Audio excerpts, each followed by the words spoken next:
Chapter 1. Relations with one another. Equality in the society. As for the congregation, there shall be one statute both for you and for the stranger that sojourns with you, a statute forever throughout your generations.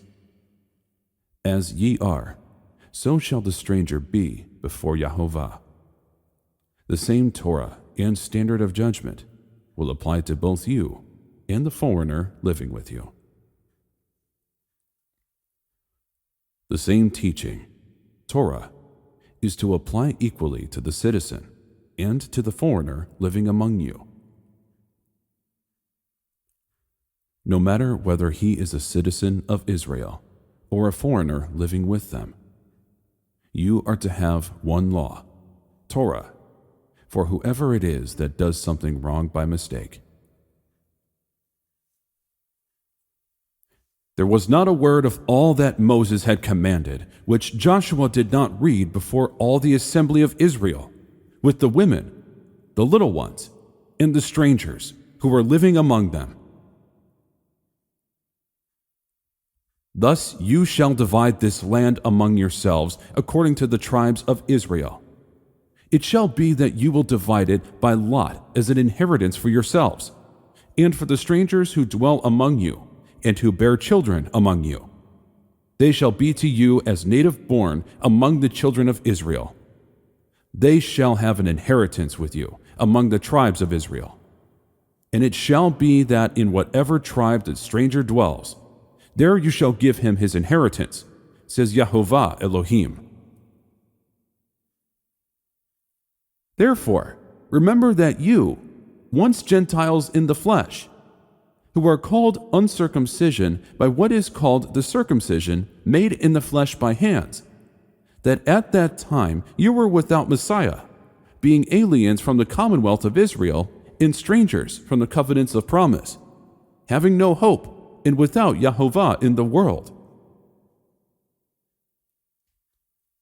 There is neither Jew nor Gentile, neither slave nor freeman, neither male nor female. For in union with the Messiah, Yeshua, you are all one. Also, if you belong to the Messiah, you are seed of Abraham and heirs according to the promise.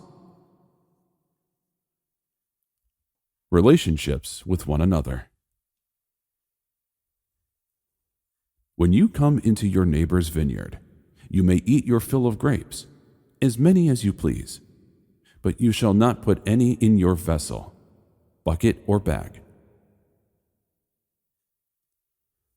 When you come into your neighbor's standing grain, you may pluck the heads with your hand, but you shall not use a sickle on your neighbor's standing grain. You shall not see your brother's ox or his sheep going astray, and hide yourself from them. You shall certainly bring them back to your brother. And if your brother is not near you, or if you do not know him, then you shall bring it to your own house, and it shall remain with you until your brother seeks it. Then you shall restore it to him. You shall do the same with his donkey, and so shall you do with his garment. With any lost thing of your brother's, which he has lost, and you have found, you shall do likewise. You must not hide yourself. If you see your brother's donkey or ox collapsed on the road, you may not behave as if you hadn't seen it. You must help him get them up on their feet again. Bear one another's burdens. In this way, you will be fulfilling the Torah's true meaning, which the Messiah upholds. This is my command, that you keep on loving each other just as I have loved you. If you meet your enemy's ox or his donkey going astray, you shall surely bring it back to him again. If you see the donkey of someone who hates you lying helpless under its load, don't walk off and leave it. Help it up. And I tell you, love your enemies. Pray for those who persecute you. Then you will become children of your Father in heaven. For he makes his sun shine on good and bad people alike, and he sends rain to the righteous and the unrighteous alike. And I tell you not to stand up against someone who does you wrong. On the contrary, if someone hits you on the right cheek, let him hit you on the left cheek too. If someone wants to sue you for your shirt, let him have your coat as well. Do not be conquered by evil, but conquer evil with good. Repay no one evil for evil, but try to do what everyone regards as good. When you reap your harvest in your field, and forget a sheaf in the field, you shall not go back to get it. It shall be for the stranger, the fatherless, and the widow, that YHWH, your Elohim, may bless you in all the work of your hands. Some give freely and still get richer, while others are stingy, but grow still poorer. When you beat your olive trees, you shall not go over the boughs again. It shall be for the stranger, the fatherless, and the widow. When you gather the grapes of your vineyard, you shall not glean it afterward. It shall be for the stranger, the fatherless, and the widow. When you harvest the ripe crops produced in your land, don't harvest all the way to the corners of your field, and don't gather the ears of grain left by the harvesters. Likewise, don't gather the grapes left on the vine or fallen on the ground after harvest. Leave them for the poor and the foreigner. But by an equality, that now at this time your abundance may supply their lack, that their abundance also may supply your lack, that there may be equality. As it is written in Tanakh, he who gathered much had nothing left over, and he who gathered little had no lack. If one of your brethren becomes poor and falls into poverty among you, then you shall help him, like a stranger or a sojourner, that he may live with you. But whoever has this world's goods and sees his brother in need and shuts up his heart from him, how does the love of YHWH abide in him? If you sell anything to your neighbor or buy from your neighbor's hand, you shall not oppress one another. You shall not oppress one another. Now therefore, it is already an utter failure for you that you go to lawsuits, court cases, against one another. Why do you not rather accept wrong? Why do you not rather let yourselves be cheated? No, you yourselves do wrong and cheat, and you do these things to your brethren. Do you not know that the unrighteous will not inherit the kingdom of YHWH? Do not be deceived. You shall not steal. Do not covet your neighbor's house. Do not covet your neighbor's wife, his male or female slave, his ox, his donkey, or anything that belongs to your neighbor. And I say to you that whoever looks at a woman to lust for her has already committed adultery with her in his heart. You shall not curse the deaf, nor put a stumbling block before the blind, but shall fear your YHWH. Therefore, let us not judge one another any more, but rather resolve this, not to put a stumbling block or a cause to fall in our brother's way. The right thing is to eat no meat or drink no wine at all, or do anything else if it makes your brother stumble, or hurts his conscience, or offends or weakens him. Therefore, if food makes my brother stumble, I will never again eat meat, lest I make my brother stumble. Don't spread gossip and rumors, scandal among your people. A gossip goes around revealing secrets, but a trustworthy person keeps a confidence. Faithful in spirit keeps the matter hidden. A gossip goes around revealing secrets, so don't get involved with a talkative person. There are 6 things YHWH hates, 7 which he detests: a haughty look, a lying tongue, hands that shed innocent blood, a heart that plots wicked schemes, feet swift in running to do evil, a false witness who lies with every breath, and him who sows strife among brothers. Moreover, as they go about from house to house, they learn to be idlers, and not only idlers, but gossips and busybodies, saying what they should not say and talking of things they should not mention. You shall not hate your brother in your heart.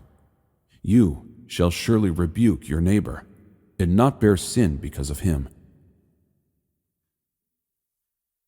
So if you are offering your gift at the temple altar, and you remember there that your brother has something against you, leave your gift where it is by the altar, and go, make peace with your brother. Then come back and offer your gift. If possible, and to the extent that it depends on you, live in peace with all people. Moreover, if your brother commits a sin against you, go and show him his fault, but privately, just between the two of you. If he listens to you, you have won back your brother. Watch yourselves. If your brother sins, rebuke him, and if he repents, forgive him. Do not rebuke an older man sharply, but appeal to him as you would to a father. Treat younger men like brothers, older women like mothers, and younger women like sisters, with absolute purity. You shall not take revenge. Do not hate your brother in your heart, or bear any grudge against the sons of your people, but you shall love your neighbor as yourself. Do not say, I will recompense evil. Wait for YHWH, and he will save you. And I tell you not to stand up against someone who does you wrong. On the contrary, if someone hits you on the right cheek, let him hit you on the left cheek too. And forgive us our sins, just as we have forgiven those who have sinned against us. For if you forgive others their offenses, your heavenly Father will also forgive you. But if you do not forgive men their trespasses, neither will your Father forgive your trespasses. But I tell you that anyone who nurses anger against his brother will be subject to judgment, that whoever calls his brother, you good for nothing, will be brought before the Sanhedrin, that whoever says, fool, incurs the penalty of burning in the fire of Gehenna, hellfire. Never return evil for evil or insult for insult, scolding, tongue-lashing, berating, but on the contrary, blessing, praying for their welfare, happiness, and protection, and truly pitying and loving them. For know that to this you have been called, that you may yourselves inherit a blessing. See that none of you repays another with evil for evil, but always aim to show kindness and seek to do good to one another and to everybody. Never seek revenge, my friends. Instead, leave that to YHWH's anger. For in the Tanakh it is written, YHWH says, vengeance is my responsibility. I will repay. When angry, do not sin, Do not ever let your wrath, your exasperation, your fury, or indignation last until the sun goes down. You shall not murder. He who strikes a man so that he dies shall surely be put to death. Whoever kills any man shall surely be put to death. So you shall not pollute the land where you are, for blood defiles the land, and no atonement can be made for the land, for the blood that is shed on it, except by the blood of him who shed it. So that on this generation will fall the responsibility for all the prophets' blood that has been shed since the world was established, from the blood of Havel to the blood of Zechariah, who was killed between the altar and the holy place. Yes, I tell you, the responsibility for it will fall on this generation. And according to the law, almost all things are purified with blood, and without shedding of blood there is no remission. You are not to abuse any widow or orphan. If you do abuse them in any way, and they cry to me, I will certainly heed their cry. My anger will burn, and I will kill you with the sword. Your own wives will be widows, and your own children fatherless. Pure and undefiled religious observance that Yahovah the Father considers pure and faultless is this: to care for orphans and widows in their distress, and to keep oneself from being contaminated by the world. You shall not take a stand against the life of your neighbor. Don't stand idly by the blood of thy neighbor. I am Yahovah. Then Yeshua answered and said, A man was going down from Jerusalem to Jericho when he was attacked by robbers. They stripped him naked and beat him up, then went off, leaving him half dead.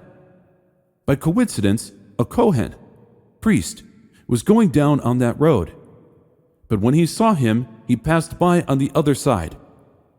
Likewise, a Levi, who reached the place and saw him, also passed by on the other side.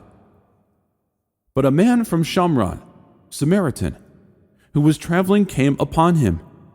And when he saw him, he was moved with compassion. So he went up to him, put oil and wine on his wounds, and bandaged them. Then he set him on his own donkey, brought him to an inn, and took care of him. For the poor will never cease from the land. Therefore I command you, saying, You shall open your hand wide to your brother, to your poor and your needy, in your land. There must be no poor people among you, because Yahovah is going to bless you lavishly in this land that Yahovah, your Elohim, is giving you as an inheritance, your very own land. But only if you listen obediently to the voice of Yahovah, your Elohim, diligently observing every commandment that I command you today. For Yahovah, your Elohim, will bless you just as he promised you. You shall lend to many nations, but you shall not borrow. You shall reign over many nations, but they shall not reign over you. If there is among you a poor man of your brethren, within any of the gates in your land, which Yahovah your Elohim is giving you, you shall not harden your heart, nor shut your hand from your poor brother, but you shall open your hand wide to him, and willingly lend him sufficient for his need, whatever he needs. He who has pity on the poor lends to Yahovah, and he will pay back what he has given. And I say to you, use worldly wealth to make friends for yourselves, so that when it gives out, you may be welcomed into the eternal home. Give, and it will be given to you. Good measure, pressed down, shaken together, and running over will be put into your bosom. For with the same measure that you use, it will be measured back to you.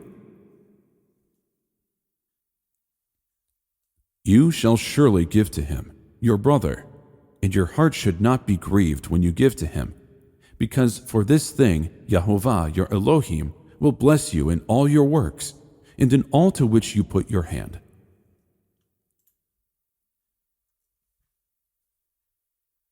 Each should give according to what he has decided in his heart, not grudgingly or under compulsion, for Yahovah loves a cheerful giver.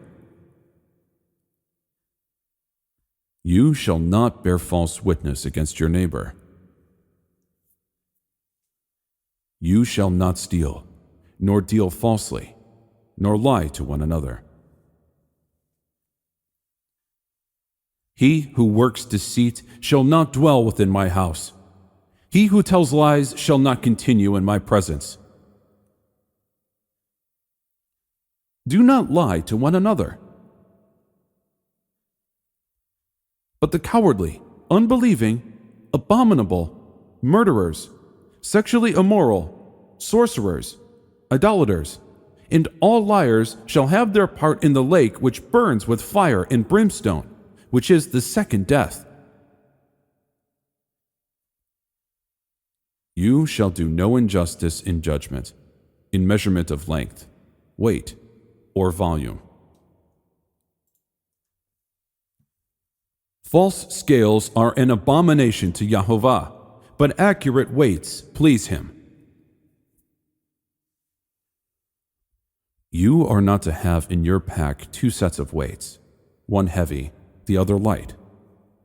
You are not to have in your house 2 sets of measures, one big, the other small.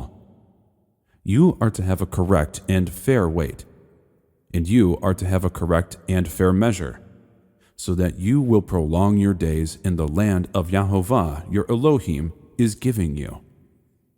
For all who do such things, all who behave unrighteously, are an abomination to Yahovah your Elohim. Diverse weights and diverse measures, they are both alike, an abomination to Yahovah. Then he said to them, Take heed what you hear. With the same measure you use, it will be measured to you. And to you who hear, more will be given. Rather, use an honest balance scale, honest weights, an honest bushel dry measure, and an honest gallon liquid measure. Honest weights and scales are Yahovah. All the weights in the bag are his work. You shall not circulate a false report. Do not put your hand with the wicked to be an unrighteous witness. Therefore, putting away lying, let each one of you speak truth with his neighbor, because we are intimately related to each other as parts of a body. Keep away from fraud, and do not cause the death of the innocent and righteous, for I will not justify the wicked. How blessed are those who reject the advice of the wicked. Don't stand on the way of sinners, or sit where scoffers sit. Do not be deceived. Evil company corrupts good habits. You shall not remove your neighbor's landmark, which the men of old have set, in your inheritance, which you will inherit in the land that Yahovah your Elohim is giving you to possess. Remove not the ancient landmark which your fathers have set up. Justice, only justice, uncompromisingly righteous, you must pursue so that you will live and inherit the land Yahovah your Elohim is giving you. In conclusion, brothers, focus your thoughts on what is true, noble, righteous, pure, lovable, or admirable, on some virtue or on something praiseworthy. But do test everything. Hold onto what is good, but keep away from every form of evil. But seek first the kingdom of YHWH and his righteousness, and all these things shall be added to you. And you shall do what is right and good in the sight of YHWH, that it may go well with you. Forgiveness of debt. At the end of every 7 years, you shall grant a release of debts. And this is the form of the release. Every creditor is to give up what he has loaned to his fellow member of the community. He is not to force his neighbor or relative to repay it, because YHWH's time of remission has been proclaimed. You may demand that a foreigner repay his debt, but you are to release your claim on whatever your brother owes you. 6 years you shall sow your land and gather in its produce, but the 7th year you shall let it rest and lie fallow, that the poor of your people may eat. And what they leave, the beasts of the field may eat. In like manner you shall do with your vineyard and your olive grove. Beware, lest there be a wicked thought in your heart, saying, the 7th year, the year of release, is at hand, and your eye be evil against your poor brother, and you give him nothing, and he cry out to YHWH against you, and it becomes sin among you. Hospitality. You shall neither mistreat a stranger nor oppress him, for you were strangers in the land of Egypt. And if a stranger dwells temporarily with you in your land, you shall not suppress and mistreat him. But the stranger who dwells with you shall be to you as one born among you, and you shall love him as yourself, for you were strangers in the land of Egypt. I am YHWH, your Elohim. Share what you have with people of Elohim, and practice hospitality. Be inventive in hospitality. Don't forget to show hospitality to strangers. Be ready with a meal or a bed when it's needed. Why, some have extended hospitality to angels without ever knowing it. Practice hospitality to one another. Be hospitable. Be a lover of strangers, with brotherly affection for the unknown guests, the foreigners, the poor, and all others who come your way who are of Messiah body. And in each instance, do it ungrudgingly, cordially, and graciously, without complaining, but as representing Him. You, too, must show love to foreigners, for you yourselves were once foreigners in the land of Egypt. Respect towards the elders. Stand up in the presence of a person with gray hair. Show respect for the old. You are to fear your YHWH.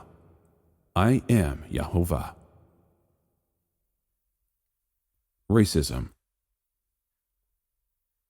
Remember what YHWH, your Elohim, did to Miriam, became leprous, on the way when you came out of Egypt. Buying out property. According to the number of years after the Jubilee, you shall buy from your neighbor, and according to the number of years of crops, he shall sell to you. According to the multitude of years, you shall increase its price, and according to the fewer number of years, you shall diminish its price. For he sells to you according to the number of the years of the crops. Therefore you shall not oppress one another, but you shall fear your YHWH. For I am YHWH, your Elohim. If one of your brethren becomes poor, it has sold some of his possession, and if his redeeming relative comes to redeem it, then he may redeem what his brother sold. Or if the man has no one to redeem it, but he himself becomes able to redeem it, then let him count the years since its sale, and restore the remainder to the man to whom he sold it, that he may return to his possession. But if he is not able to have it restored to himself, then what was sold shall remain in the hand of him who bought it until the year of the Jubilee. And in the Jubilee it shall be released, and he shall return to his possession. You must provide for the right of redemption for any of the land that you own. And remember, the land must never be sold on a permanent basis, because the land is mine, and you are foreigners. You are my tenants. If a man sells a dwelling house in a walled city, then he may redeem it within a whole year after it is sold. Within a full year he may redeem it. But if it is not redeemed within the space of a full year, then the house in the walled city shall belong permanently to him who bought it throughout his generations. It shall not be released in the Jubilee. However, the houses of villages which have no wall around them shall be counted as the fields of the country. They may be redeemed, and they shall be released in the Jubilee.